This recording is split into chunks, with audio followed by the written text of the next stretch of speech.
നമസ്കാരം. അപ്പോൾ നമ്മൾ സെക്കൻഡ് ഇയർ ബിസിനസ് സ്റ്റഡീസിന്റെ രണ്ടാമത്തെ ചാപ്റ്ററാണ് ഡിസ്കസ് ചെയ്തുകൊണ്ടിരിക്കുന്നത്. ശരിയല്ലേ? അതില് പ്രിൻസിപ്പിൾസ് ഓഫ് മാനേജ്മെന്റ് എന്ന സെക്കൻഡ് ചാപ്റ്ററിൽ നമ്മളിപ്പോ 2-3 ക്ലാസ്സുകൾ കംപ്ലീറ്റ് ചെയ്തിട്ടുണ്ട്. അതിൽ ഏറ്റവും പ്രധാനമായും നമ്മൾ ഹെൻറി ഫയോളിന്റെ 14 പ്രിൻസിപ്പിൾസ് ഓഫ് മാനേജ്മെന്റ് നമ്മൾ പഠിച്ചിരുന്നു. എല്ലാവരും പഠിച്ചിട്ടുണ്ടാവില്ല അല്ലെ? ഹെൻറി ഫയോളിന്റെ പ്രിൻസിപ്പിളിന് ശേഷം നമ്മൾ എന്താണ് പഠിച്ചത്? സയന്റിഫിക് മാനേജ്മെന്റിന്റെ പ്രിൻസിപ്പിൾസ് പഠിച്ചു അല്ലെ? ആരായിരുന്നു സയന്റിഫിക് മാനേജ്മെന്റ് പ്രിൻസിപ്പിൾസ് നമുക്ക് തന്നിരിക്കുന്ന മാനേജ്മെന്റ് വിദഗ്ധൻ? ശരിയാണ്, ആരാണ്? FW ടൈലർ ആണ്. അപ്പൊ FW ടൈലറിന്റെ സയന്റിഫിക് മാനേജ്മെന്റ് പ്രിൻസിപ്പിൾസ് നമ്മൾ ലാസ്റ്റ് ക്ലാസ്സിൽ കവർ ചെയ്തു. എത്ര പ്രിൻസിപ്പിൾ ഉണ്ടായിരുന്നു? വെറും 4 പ്രിൻസിപ്പിൾ ആയിരുന്നു നമുക്കുണ്ടായിരുന്നത്. നേരെ കുറിച്ച് ഹെൻറി ഫയോൾ എന്ന മാനേജ്മെന്റ് വിദഗ്ധൻ എത്ര പ്രിൻസിപ്പിൾ നമുക്ക് തന്നു?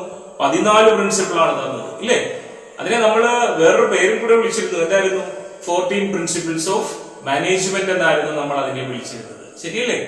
എല്ലാവരും 1 by 1 ആയിട്ട് നമ്മളുടെ ഓരോ ക്ലാസ്സിലെയും കാര്യങ്ങൾ കൃത്യമായും റെഫർ ചെയ്ത് പൊക്കോണം.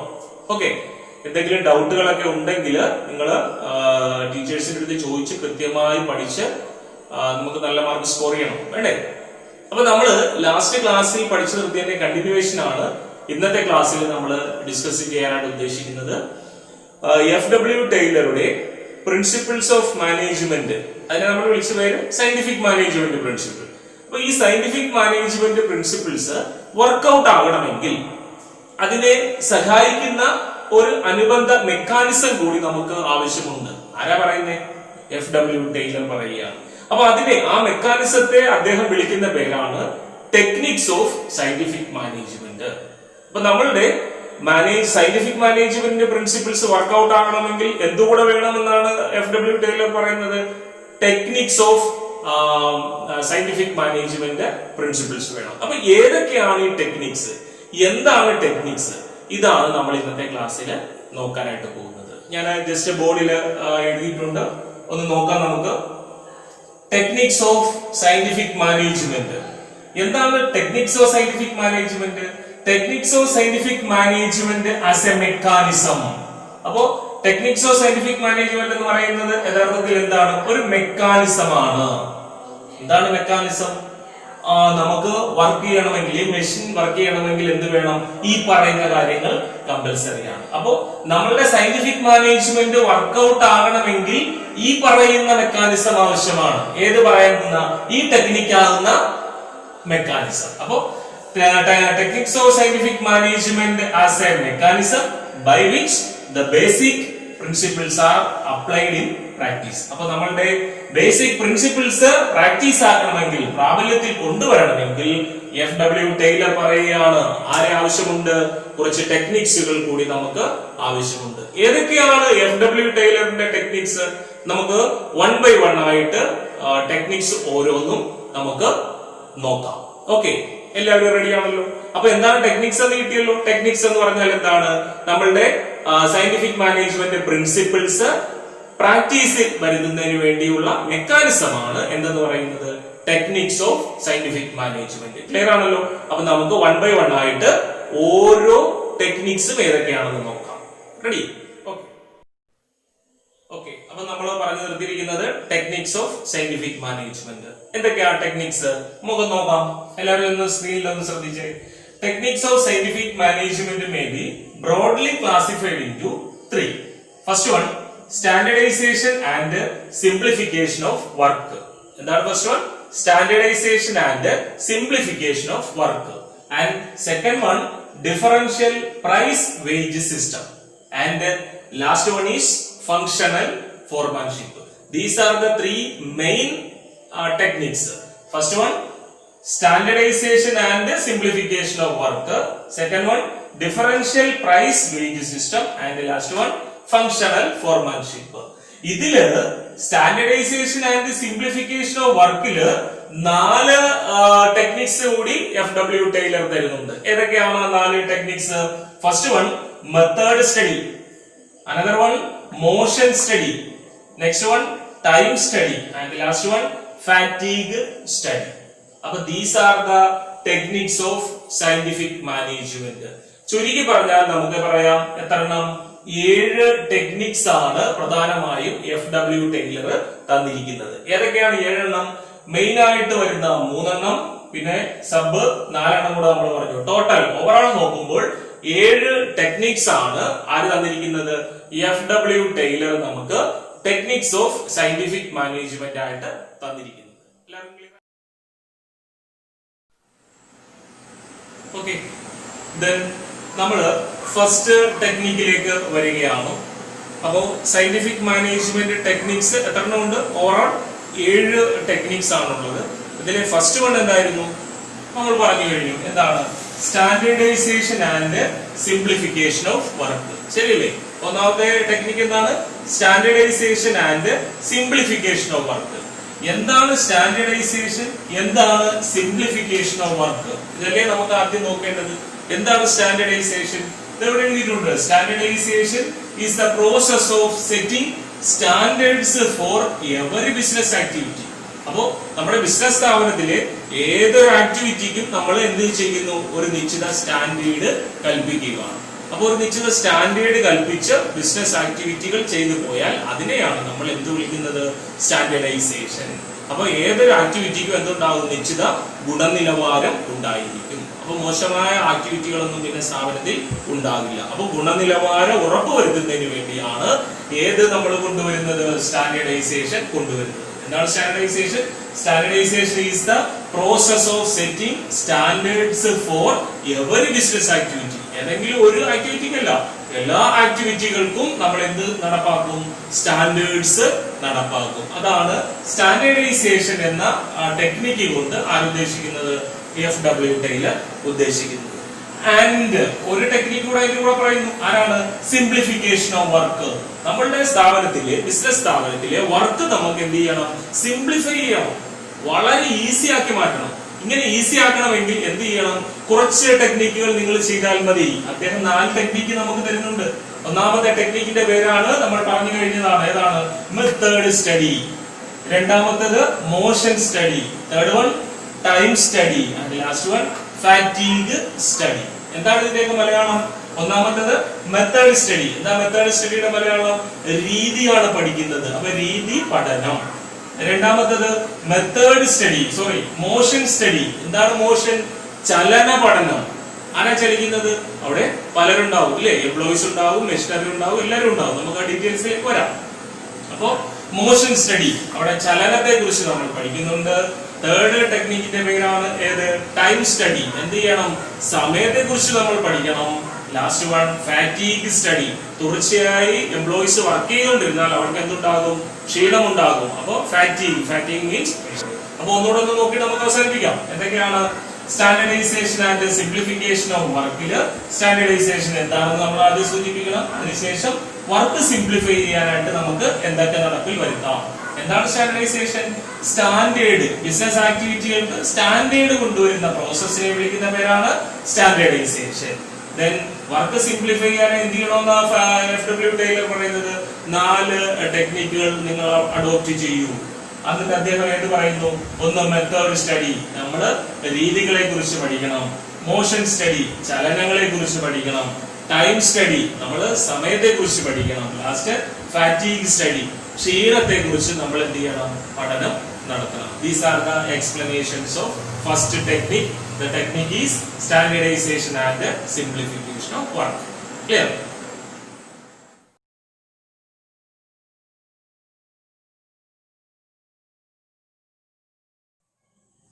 ഓക്കെ, അപ്പൊ നമ്മളിപ്പോ കണ്ടിന്യൂ ചെയ്തുകൊണ്ടിരിക്കുന്നത് ടെക്നിക്സ് ഓഫ് സയന്റിഫിക് മാനേജ്മെന്റ് ആണ്. അതില് ഫസ്റ്റ് ടെക്നിക്കിലേക്ക് നമ്മൾ എത്തി. എന്തായിരുന്നു? സ്റ്റാൻഡേർഡൈസേഷൻ കൊണ്ടുവരണം. അതുവഴി വർക്ക് എന്ത് ചെയ്യണം? സിംപ്ലിഫൈ ചെയ്യണം. വർക്ക് സിംപ്ലിഫൈ ചെയ്യാനായിട്ട് 4 ടെക്നിക്കുകൾ നമുക്ക് FW ടൈലർ തന്നു. അതിൽ ഒന്നാമത്തെ ടെക്നിക്കാണ് മെത്തേഡ് സ്റ്റഡി അഥവാ രീതി പഠനം. അപ്പോ എന്താണ് ഇവിടെ അദ്ദേഹം ഉദ്ദേശിക്കുന്നത്? എല്ലാവരും ഒന്ന് സ്ക്രീനിലേക്ക് ശ്രദ്ധിക്കുക. Method study. The object of method study is to minimize the production cost. ഇവിടുത്തെ ലക്ഷ്യം എന്ന് പറയുന്നത് ഒന്നേ ഉള്ളൂ. എന്താണ് ഒരേ ഒരു ലക്ഷ്യം? അതെന്താണ്? പ്രൊഡക്ഷൻ കോസ്റ്റ്, ഉൽപാദന ചെലവ് നമുക്ക് എന്ത് ചെയ്യണം, പരമാവധി റെഡ്യൂസ് ചെയ്യണം. പ്രൊഡക്ഷൻ കോസ്റ്റ് പരമാവധി കുറഞ്ഞാൽ മാത്രമേ പ്രോഡക്റ്റിന്റെ പ്രൈസ് നമുക്ക് എന്ത് ചെയ്യാൻ പറ്റൂ, കുറയ്ക്കാൻ പറ്റത്തുള്ളൂ.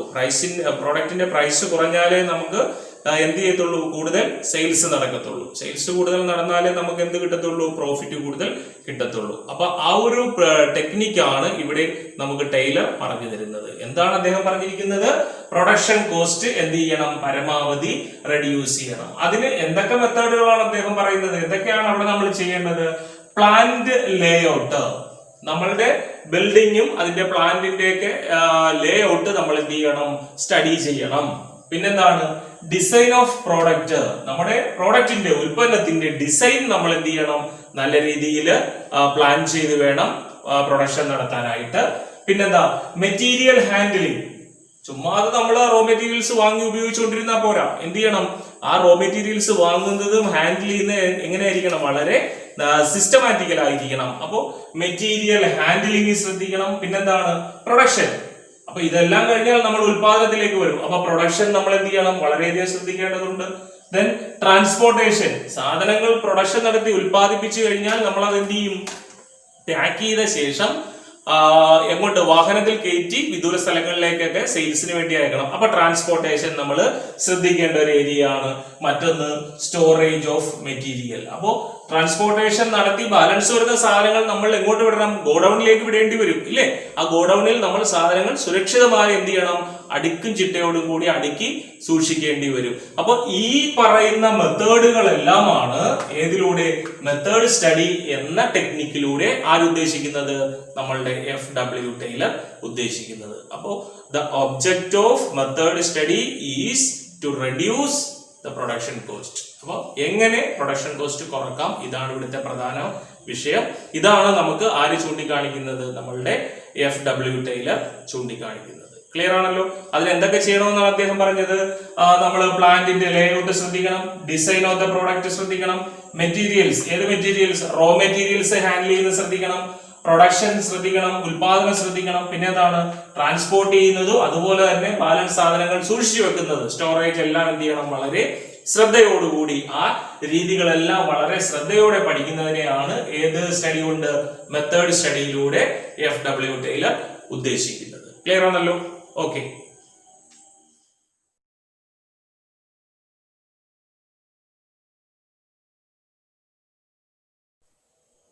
അപ്പൊ നമ്മള് സ്റ്റാൻഡർഡൈസേഷൻ ആൻഡ് സിംപ്ലിഫിക്കേഷൻ ഓഫ് വർക്കിൽ ഒന്നാമത്തെ ടെക്നിക്ക് പഠിച്ചു, എന്തായിരുന്നു, മെത്തേഡ് സ്റ്റഡി ചെയ്തു. ഇനി എന്ത് വേണമെന്നാ പറയുന്നത്, മെത്തേഡ് പഠിച്ചു കഴിഞ്ഞാൽ രണ്ടാമത് മോഷൻ സ്റ്റഡി ചെയ്യണം. എന്താണ് മോഷൻ സ്റ്റഡി, ചലന പഠനം. എന്തൊക്കെയാണ് അവിടെ ചലിക്കുന്നത്, അവിടെ ജീവനുള്ള വസ്തുക്കളെല്ലാം എന്ത് ചെയ്യും, ചലിച്ചുകൊണ്ടിരിക്കും. എവിടുത്തെ കാര്യമാണ്, ബിസിനസ് സ്ഥാപനത്തില്. അപ്പൊ ഒരു ബിസിനസ് ഓർഗനൈസേഷനിൽ എംപ്ലോയീസ് എന്ത് ചെയ്തുകൊണ്ടിരിക്കും, മൂവ്മെന്റിന് വിധേയമായിക്കൊണ്ടിരിക്കും. അവിടുത്തെ മെഷീനറീസ് എന്ത് ചെയ്തു, മൂവ് ചെയ്തുകൊണ്ടിരിക്കും. അപ്പൊ ഇവർ രണ്ടുപേരെ നമ്മൾ എന്ത് ചെയ്യേണ്ടി വരും, കൺട്രോൾ ചെയ്യേണ്ടി വരും, വേണ്ടേ? അപ്പോ ഇവരുടെ മൂവ്മെന്റിനെ കുറിച്ചുള്ള സ്റ്റഡിയാണ് FW ടൈലർ ഏതിലൂടെ ഉദ്ദേശിക്കുന്നത്, ചലന പഠനത്തിലൂടെ ഉദ്ദേശിക്കുന്നത്. അപ്പോ motion study is the study of movement of a worker and machines. വർക്കർമാരുടെയും മെഷീൻസിന്റെയും മൂവ്മെന്റ് ആണ് ഇവിടെ നമ്മൾ എന്ത് ചെയ്യുന്നത്, സ്റ്റഡിക്ക് വിധേയമാക്കുന്നത്. കിട്ടിയല്ലോ. എന്തിനു വേണ്ടിയാണ് ഇങ്ങനെ ഒരു സ്റ്റഡി നടത്തുന്നത്, എന്തിനു വേണ്ടിയാണ് FW ടൈലർ പറഞ്ഞത് സ്റ്റഡി നമ്മൾ ഏതിന്റെ നടത്താൻ, മൂവ്മെന്റിനെ കുറിച്ച് സ്റ്റഡി ചെയ്യാൻ. എന്തിനായിരിക്കും, അൺനെസസറി മൂവ്മെന്റ് നമുക്ക് എന്ത് ചെയ്യണം, ഒഴിവാക്കണം. എന്താണ് അൺനെസസറി മൂവ്മെന്റ്, വർക്കേഴ്സ് അടങ്ങി ഒതുങ്ങി വല്ലോടും ഇരിക്കുവോ, ഇല്ല. ഇവരെന്ത് ചെയ്തുകൊണ്ടിരിക്കും, അനാവശ്യമായിട്ട് അങ്ങോട്ടും ഇങ്ങോട്ടും കറങ്ങിത്തിരിയും. അപ്പൊ അങ്ങനെയുള്ള കറങ്ങിത്തിരിയുന്ന അവസ്ഥയൊക്കെ എന്ത് ചെയ്യണം, ഒഴിവാക്കണം. മെഷീൻസ്, അവിടെ ഉൽപാദന പ്രൊഡക്ഷൻ നടക്കുന്നില്ലെങ്കിൽ മെഷീൻസ് ഓൺ ആക്കിയിടേണ്ട കാര്യമുണ്ടോ, ഇല്ല. അത് ഒരേപോലെ മെഷീനിൽ ഡിപ്രീസിയേഷനും ഉണ്ടാകും, അതുപോലെ തന്നെ ഇലക്ട്രിസിറ്റി ഇനത്തിൽ കോസ്റ്റും കൂടുതലിന് കാരണമാകും. അതുകൊണ്ട് ടൈലർ പറയുവാണ് എന്ത് ചെയ്യണം, അൺനെസസറി മൂവ്മെന്റ്സ് നമുക്ക് എന്ത് ചെയ്യണം, ഇതിലൂടെ ഒഴിവാക്കാൻ പറ്റണം. അതിനുവേണ്ടിയാണ് നമ്മൾ എന്ത് സ്റ്റഡി നടത്തുന്നത്, മോഷൻ സ്റ്റഡി നടത്തുന്നത്. കിട്ടിയല്ലോ. അപ്പോ നമ്മൾ രണ്ടാമതായിട്ട് പഠിക്കുന്നു മോഷൻ സ്റ്റഡി. മോഷൻ സ്റ്റഡിയിൽ ആരെയൊക്കെയാണ്, വർക്കേഴ്സിന്റെയും മെഷീന്റെയും എന്താണ് നടത്തിയത്, ആ മൂവ്മെന്റ് ആണ് നമ്മളിവിടെ പഠനത്തിന് വിധേയമാക്കിയത്. ക്ലിയർ ആണോ?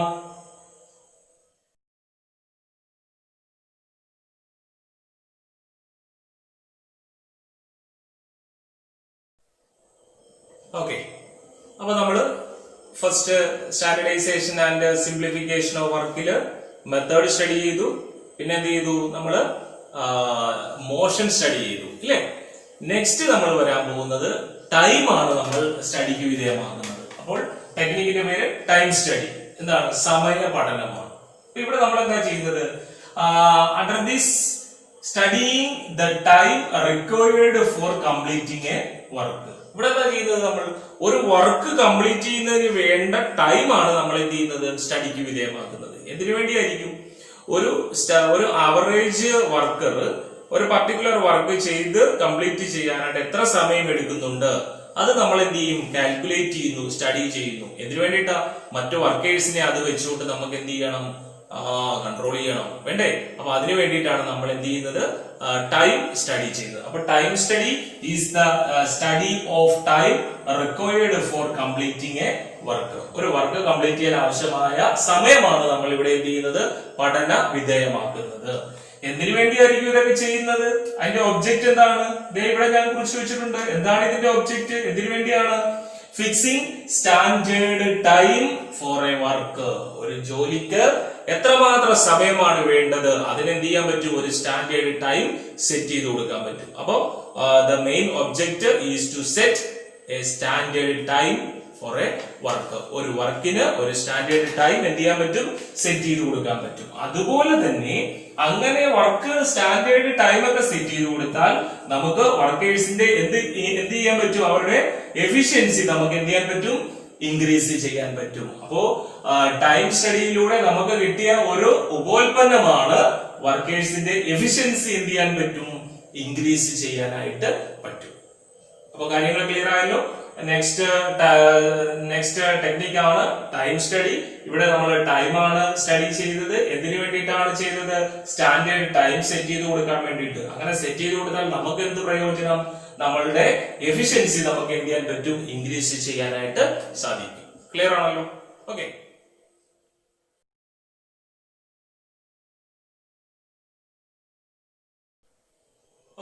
അപ്പൊ നെക്സ്റ്റ് ടെക്നിക്കിലേക്ക് നമുക്ക് വരാം. നെക്സ്റ്റ് ടെക്നിക്കാണ് ഫാറ്റീഗ് സ്റ്റഡി.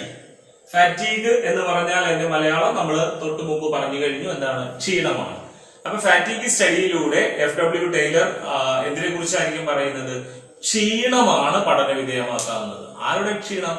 വർക്കേഴ്സിന്റെ വർക്ക് ചെയ്യുമ്പോൾ ഉണ്ടാകുന്ന ടയേർഡ്നെസ്. അവർക്ക് ക്ഷീണം എത്രമാത്രം അനുഭവപ്പെടുന്നു, അവർക്ക് റെസ്റ്റ് വല്ലതും കൊടുക്കണോ, ഇങ്ങനെയുള്ള കാര്യങ്ങളൊക്കെയാണ് ഏത് സ്റ്റഡിയിലൂടെ? ഫാറ്റീഗ് സ്റ്റഡിയിലൂടെ FW ടൈലർ ഉദ്ദേശിക്കുന്നത്. അപ്പൊ സ്ക്രീനിലേക്ക് ഒന്ന് ശ്രദ്ധിക്കാം നമുക്ക്. Fatigue study means tiredness. ഫാറ്റീഗിന്റെ അർത്ഥം എന്താണ്? ടയേർഡ്നെസ് ആണ്. എന്താണ് ടയേർഡ് ആകുക? ക്ഷീണിതരാകുക. അപ്പോ ക്ഷീണമാണ് നമ്മൾ ഇവിടെ എന്ത് ചെയ്യുന്നത്? സ്റ്റഡിക്ക് വിധേയമാക്കുന്നത്. Rest of intervals required. നമുക്ക് ഇതിലൂടെ, ഈ സ്റ്റഡിയിലൂടെ നമുക്ക് എന്ത് മനസ്സിലാക്കാം? ഇന്റർവെൽ, വർക്കിനിടയിൽ എന്ത് കൊടുക്കണോ? ഇന്റർവെൽ റിക്വയർഡ്, ആവശ്യമാണോ എന്ന് നമുക്ക് എന്ത് ചെയ്യാൻ പറ്റും? മനസ്സിലാക്കാനും ആവശ്യമെങ്കിൽ അവർക്ക് വർക്കേഴ്സിന് എന്ത് പ്രൊവൈഡ് ചെയ്യാനും? റെസ്റ്റ്, ഇന്റർവെൽ, ഇങ്ങനെയുള്ള കാര്യങ്ങളൊക്കെ പ്രൊവൈഡ് ചെയ്യാനായിട്ട് നമുക്ക് സാധിക്കും. അത് മാത്രമല്ല fatigue may be physical or mental. അപ്പോ ഫാറ്റീഗ് എന്ന് പറയുന്നത് രണ്ട് രീതിയിലാകാം. എങ്ങനെയാണ് രണ്ട് രീതി? ഫിസിക്കൽ ആയിട്ടുള്ള ക്ഷീണവും ഉണ്ടാകാം, മെന്റൽ ആയിട്ടുള്ള ക്ഷീണവും ഉണ്ടാകാം, അല്ലെ? കൂടുതൽ ശാരീരിക അധ്വാനം ആവശ്യമായിട്ടുള്ള ലോ ക്ലാസ്സിൽ വരുന്ന വർക്കേഴ്സിന് അവർക്കുള്ള ഫാറ്റീഗ് എന്ന് പറയുന്നത് എന്തായിരിക്കും? ബോഡി പരമായിട്ടുള്ളത്. അവർക്ക് ഫിസിക്കലായിട്ട് നല്ല ക്ഷീണം അനുഭവപ്പെടും. കാരണം അവർ കൂടുതൽ എന്ത് ചെയ്യുന്നു? കായികമായ ജോലി ചെയ്യുന്ന ആളുകളായിരിക്കാം. ഇനി ഒരു അക്കൗണ്ടന്റിനെ സംബന്ധിച്ച് അവൻ എന്താണ്? ഒരു സീറ്റിൽ ഇരുന്നു കൊണ്ടാണ് വർക്ക് ചെയ്യുന്നത്. പക്ഷെ അവന് ക്ഷീണം ഉണ്ടാവും. എങ്ങനെ? അവൻ അക്കൗണ്ടൻസിയും മറ്റു കാര്യങ്ങളെ കുറിച്ചുള്ള ഒരുപാട് തിങ്കിങ് നടത്തുന്നതിന്റെ ഭാഗമായിട്ട് അവന് മെന്റലായിട്ടും എന്തുണ്ടാകും? ക്ഷീണം ഉണ്ടാകും. അപ്പോ fatigue may be mental or physical. അപ്പോ ഭൗതികമായിട്ടുള്ളതും അതുപോലെ മാനസികമായിട്ടുള്ളതുമായിട്ടുള്ള ഫാറ്റീഗ് ആണ് നമ്മൾ ഇവിടെ എന്ത് ചെയ്യുന്നത്? പഠന വിധേയമാക്കുന്നത്. ഇതൊക്കെ ആരാ നമുക്ക് പറഞ്ഞു തരുന്നത്? FW Taylor. അപ്പൊ ടൈലർ പറയുകയാണ് ഫാറ്റീഗ് എന്ത് ചെയ്യണം? സ്റ്റഡിക്ക് വിധേയമാക്കണം. അങ്ങനെ ഫാറ്റീഗിനെ കുറിച്ച് നമുക്ക് സ്റ്റഡി ചെയ്താൽ നമുക്ക് എന്ത് ചെയ്യാൻ പറ്റും? അവർക്ക് ആവശ്യമെങ്കിൽ ഇന്റർവെൽ പ്രൊവൈഡ് ചെയ്യാം, ആവശ്യമെങ്കിൽ റെസ്റ്റ് പ്രൊവൈഡ് ചെയ്യാൻ പറ്റും.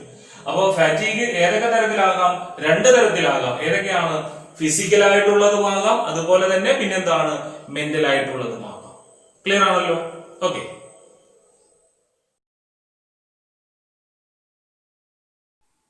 അപ്പൊ നമ്മൾ ഇന്നത്തെ ക്ലാസ് നമുക്ക് കൺക്ലൂഡ് ചെയ്യുകയാണ്. നമ്മൾ ഇന്നത്തെയൊക്കെയാണ് ഡിസ്കസ് ചെയ്തത്? ടെക്നിക്സ് ഓഫ് സയന്റിഫിക് മാനേജ്മെന്റ് എന്ന ക്വസ്റ്റ്യനില് നമ്മൾ ഫസ്റ്റ് ടെക്നിക്കാണ് നമ്മൾ ഡിസ്കസ് ചെയ്തത്, ഇല്ലേ? അതിലേതായിരുന്നു? Standardisation and simplification of work. അതിൽ തന്നെ എത്ര പോയിന്റ്? 4 സബ് പോയിന്റുകൾ കൂടി നമ്മൾ ഡിസ്കസ് ചെയ്തു. ഏതൊക്കെയായിരുന്നു സബ് പോയിന്റ്? ഒന്ന്, മെത്തേഡ് സ്റ്റഡി പഠിച്ചു. രണ്ടാമത് ഏതായിരുന്നു? മോഷൻ സ്റ്റഡി പഠിച്ചു. ദെൻ ടൈം സ്റ്റഡി പഠിച്ചു. ലാസ്റ്റ് നമ്മൾ ഏത്?